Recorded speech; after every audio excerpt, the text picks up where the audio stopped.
അസ്സലാമു അലൈക്കും വറഹ്മത്തുള്ളാഹി വബറകാതുഹു. അൽഹംദുലില്ലാഹി വഹ്ദഹ വസ്സലാത്തു വസ്സലാമു അലാ മൻ ലാ നബിയ്യ ബഅദഹ വഅലാ ആലിഹി വസഹ്ബിഹി മൂഫീന അഹ്ദ. അമ്മാ ബഅദ്.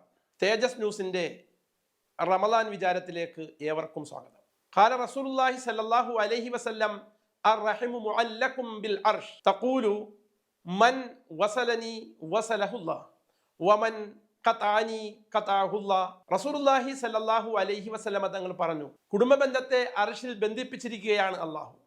കുടുംബബന്ധം അള്ളാഹുവിനോട് പറഞ്ഞുകൊണ്ടേയിരിക്കും, അള്ളാഹുവേ എന്നെ ഇണക്കിയവനെ നീ ഇണക്കണമേ, എന്നെ വിച്ഛേദിച്ചവനെ നീ വിച്ഛേദിക്കണമേ. രക്ഷിതാവായ അള്ളാഹുവിൻ്റെ അധികാരസ്ഥാനമാണ് അർഷ്. മനുഷ്യബന്ധങ്ങളുടെ പോറ്റില്ലമാണ് കുടുംബം. കുടുംബബന്ധങ്ങളുടെ തകർച്ച മനുഷ്യത്വത്തിൻ്റെ തകർച്ചയാണ്. മനുഷ്യത്വത്തിൻ്റെ തകർച്ച നാഥനുമായുള്ള ബന്ധത്തിൻ്റെ തകർച്ചയുമാണ്. കുടുംബബന്ധങ്ങൾ കൂട്ടിയിണക്കുന്നതിലൂടെ ജനങ്ങൾക്കിടയിൽ ബന്ധങ്ങൾ ഊഷ്മളമാകുന്നു. ജനങ്ങൾക്കിടയിൽ ബന്ധങ്ങൾ ഊഷ്മളമാകുന്നതിലൂടെ നാഥന്റെ തൃപ്തിയിലേക്ക് നമ്മൾ എത്തിച്ചേരുന്നു. നോക്കൂ, പരിശുദ്ധ ഖുർആൻ കൂടുതൽ ഊന്നി പറയുന്ന കാര്യങ്ങൾ കുടുംബ ബന്ധങ്ങളെയും മാനവിക ബന്ധങ്ങളെയും ഊട്ടിയുറപ്പിക്കാനാണ്.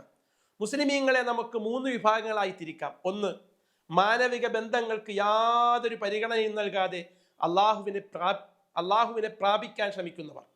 2, കുടുംബ ബന്ധങ്ങളെ പരിഗണിക്കാതെ സാമൂഹിക പ്രവർത്തനങ്ങൾ നടത്തി അള്ളാഹുവിന്റെ തൃപ്തി കരസ്ഥമാക്കാൻ ശ്രമിക്കുന്നവർ. 3, കുടുംബ ബന്ധത്തെയും സമൂഹത്തെയും സേവിച്ചുകൊണ്ട് അള്ളാഹുവിന്റെ സാമീപ്യത്തിനായി പരിശ്രമിക്കുന്നവർ. ഇതിൽ 3ാമത്തെ വിഭാഗത്തിന് മാത്രമേ അള്ളാഹുവിന്റെ സാമീപ്യവും തൃപ്തിയും ലഭിക്കുകയുള്ളൂ. 1ാമത്തെ വിഭാഗമാവട്ടെ സ്വാർത്ഥരാണ്. തനിക്ക് അള്ളാഹുവിലേക്ക് എത്താൻ ബന്ധങ്ങളെല്ലാം തടസ്സമായി കാണുന്നു. ബന്ധങ്ങളെ ഒഴിവാക്കുകയോ പരിഗണിക്കാതിരിക്കുകയോ ചെയ്യുന്നു. മറ്റു ചിലരാവട്ടെ മാതാപിതാക്കൾ, ഭാര്യ, മക്കൾ, കുടുംബക്കാർ എന്നിവരെ അവഗണിച്ച് അവരെക്കാൾ പ്രാധാന്യം സാമൂഹ്യ പ്രവർത്തനങ്ങൾക്ക് നൽകുന്നു. ഭാര്യയും മക്കളും മാതാപിതാക്കളും പ്രയാസങ്ങൾ അനുഭവിക്കുമ്പോഴും പട്ടിണി കിടക്കുമ്പോഴും പരാതികൾ പറയുമ്പോഴും അതെല്ലാം അവഗണിച്ചുകൊണ്ട് സാമൂഹിക പ്രവർത്തനങ്ങൾക്ക് സമയവും സമ്പത്തും ചെലവഴിക്കുന്നു. പ്രവാചകൻ സല്ലല്ലാഹു അലൈഹി വസല്ലം തങ്ങൾ പറഞ്ഞു, നിന്റെ കുടുംബത്തിനും കുടുംബക്കാർക്കും ചെലവഴിക്കലാണ് മറ്റുള്ളവർക്ക് ചെലവഴിക്കുന്നതിനേക്കാൾ ഏറെ പ്രതിഫലാർഹമായത്. ഈ റമളാൻ നമുക്ക് അനുകൂലമായി സാക്ഷി നിൽക്കാൻ വേണ്ടി നാം നിരന്തരം പ്രാർത്ഥിക്കാറില്ലേ? അല്ലാഹുമ്മ ജഅൽ ഹാദ ശഹ്റൽ അലീമ ഷാഹിദൻ ലനാ ലാ ഷാഹിദൻ അലൈനാ. അല്ലാഹുവേ, ഈ റമളാനിനെ ഞങ്ങൾക്ക് സാക്ഷികളാക്കണമേ, ഞങ്ങൾക്കെതിരെ സാക്ഷികളാക്കല്ലേ എന്ന്. എന്നാൽ ഈ പ്രാർത്ഥന മാത്രം മതിയോ? നമ്മുടെ മാതാപിതാക്കളോട്, മക്കളോട്, ഇണകളോട്, സഹോദരങ്ങളോട്, ബന്ധുക്കളോട്, അയൽക്കാരോട്, വിശ്വാസികളോട് ഒക്കെയുള്ള ബന്ധങ്ങൾ സുദൃഢമാണോ? റമദാന് മുമ്പ് ആത്മപരിശോധന നടത്തണം. ആരോടെങ്കിലും പിണക്കമുണ്ടെങ്കിൽ ഉടനെ അവരെ നേരിൽ പോയി കാണണം. പൊരുത്തം ചോദിക്കാനുള്ളത് പൊരുത്തം ചോദിക്കണം. കൊടുത്തു തീർക്കാനുള്ളത് കൊടുത്തു തീർക്കുകയോ സാവകാശം വാങ്ങുകയോ ചെയ്യണം. ബന്ധങ്ങൾ വിളക്കി ചേർത്തുകൊണ്ട് ഈ റമദാനെ സ്വാഗതം ചെയ്യാൻ നമുക്ക് സാധിക്കണം. നമ്മുടെ പശ്ചാത്താപങ്ങളും ഖേദപ്രകടനങ്ങളും അള്ളാഹുവിന് മുന്നിൽ സ്വീകരിക്കപ്പെടണമെങ്കിൽ 4 നിബന്ധനകൾ പാലിച്ചേ മതിയാവുകയുള്ളൂ.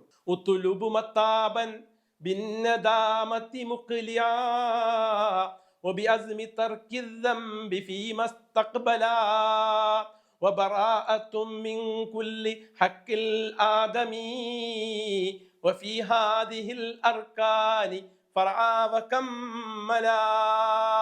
1, പാപം സംഭവിച്ചതിൽ അതിയായ ഖേദത്തോടെയാണ് പശ്ചാത്തപിക്കേണ്ടത്. 2, പാപത്തിൽ നിന്ന് പൂർണ്ണമായും ഒഴിഞ്ഞു നിന്നുകൊണ്ട് പശ്ചാത്തപിക്കണം. 3, ഭാവിയിൽ ആ പാപം ചെയ്യുകയില്ല എന്ന ദൃഢനിശ്ചയത്തോടെ പാപമോചനം നടത്തണം. 4, മനുഷ്യർ തമ്മിലുള്ള എല്ലാ ബാധ്യതകളും കൊടുത്ത് പരിഹരിച്ചു കൊണ്ടാണ് പശ്ചാത്തപിക്കേണ്ടത്. അങ്ങനെ വിശുദ്ധമായ ഹൃദയത്തോടെ നാം റമളാനെ സ്വീകരിക്കുമ്പോൾ മാത്രമാണ് നമ്മുടെ കർമ്മങ്ങൾക്ക് മാറ്റുകൂടുന്നത്. റമളാൻ വ്രതം ജീവിത വിശുദ്ധി നേടിയെടുക്കാനാണെന്ന് ഖുർആൻ പറയുന്നുണ്ട്.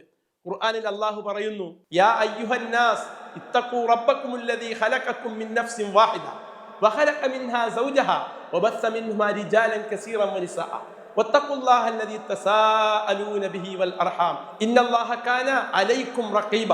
അല്ലയോ മനുഷ്യരെ, നിങ്ങളുടെ റബ്ബിനെ ഭയപ്പെടുവിൻ. ഒരൊറ്റ ആത്മാവിൽ നിന്ന് നിങ്ങളെ സൃഷ്ടിക്കുകയും അതേ ആത്മാവിൽ നിന്ന് തന്നെ അതിന്റെ ഇണയെയും സൃഷ്ടിക്കുകയും അവ രണ്ടിൽ നിന്നുമായി പെരുത്ത് സ്ത്രീ പുരുഷന്മാരെ ലോകത്ത് പരത്തുകയും ചെയ്തവനത്രേ അവൻ. ഏതൊരുവനെ സാക്ഷിയാക്കിയാണോ നിങ്ങൾ പരസ്പരം അവകാശങ്ങൾ ചോദിക്കുന്നത്, ആ അള്ളാഹുവിനെ ഭയപ്പെടുവിൻ. കുടുംബ ബന്ധങ്ങൾ തകരുന്നത് സൂക്ഷിക്കുവിൻ. അള്ളാഹു നിങ്ങളെ സദാ നിരീക്ഷിക്കുന്നുവെന്ന് കരുതിയിരിക്കുക. സൂറത്തുൻ നിസാ 1. അള്ളാഹുവിനെ സൂക്ഷിച്ച് ജീവിക്കുന്ന ഓരോ മനുഷ്യർക്കും മനുഷ്യാരംഭത്തെ ഓർമ്മപ്പെടുത്തിക്കൊണ്ട് കുടുംബ ബന്ധത്തിന്റെ ആഴവും പരപ്പും ഈ ആയത്തിലൂടെ അള്ളാഹു ബോധ്യപ്പെടുത്തി തരികയാണ്. അള്ളാഹുവിനെ സൂക്ഷിക്കുന്നവർ കുടുംബ ബന്ധത്തെ സൂക്ഷിച്ചു പാലിച്ച് പരിഗണിച്ചു കൊള്ളട്ടെ. ലാ യദ്ഖുൽ ജന്നത ഖാതിഉ റഹ്മിൻ, കുടുംബ ബന്ധം വിച്ഛേദിക്കുന്നവൻ സ്വർഗത്തിൽ പ്രവേശിക്കുകയേയില്ല എന്ന നബിവചനം നമുക്ക് മുന്നിൽ സന്ദേശം നൽകുമ്പോൾ ഈ റമദാനിലെ വിശുദ്ധി പൂർണ്ണമായി നേടിയെടുക്കാൻ കുടുംബ ബന്ധങ്ങളെ നമുക്ക് ചേർത്ത് നിർത്താം. നാഥൻ തുണക്കട്ടെ. ആമീൻ. വആഖിറു ദഅവാനാ അൽഹംദുലില്ലാഹി റബ്ബിൽ ആലമീൻ. അസ്സലാമു അലൈക്കും വറഹ്മത്തുള്ളാഹി വബറകാതുഹു.